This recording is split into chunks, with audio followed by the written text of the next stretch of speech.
हम मीनू झा उपस्थित छी एकटा भागीरथक गीत लऽ कऽ। पाबनिक छठम दिनक कथामे भागीरथक सेहो वर्णन छनि, तहिक अवसर पर ई गीत लऽ कऽ उपस्थित छी। आशा करै छी अहाँ सबके नीक लागत। धन्यवाद। जय मिथिला, जय मैथिली। सुरसरी से भी मोरा किछु नहि भेल, सुरसरी से भी मोरा किछु नहि भेल,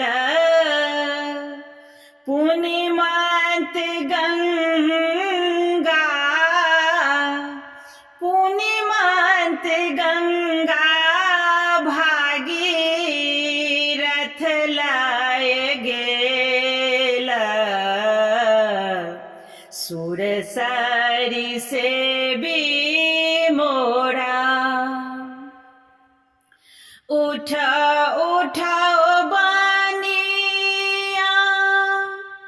हाट बाजार,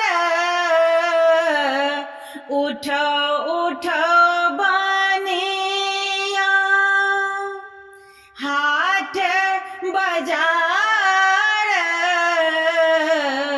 अही बाटे ओती, अही बाटे ओती मैया सुरसरी धार,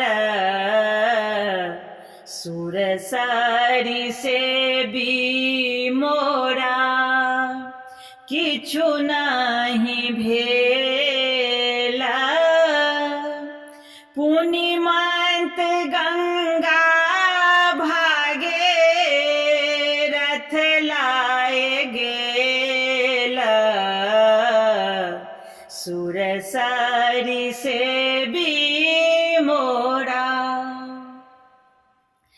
छोट मोट भागीरथ, छोट मोट भागीरथ, छोट मोट भागीरथ,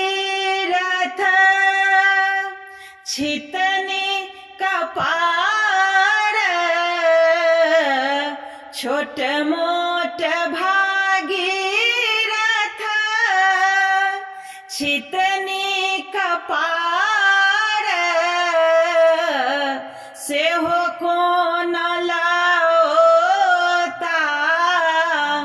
सेहो कोन लाओता, सुरसरी धार, सुरसरी से भी मोरा किछु नहि भेल,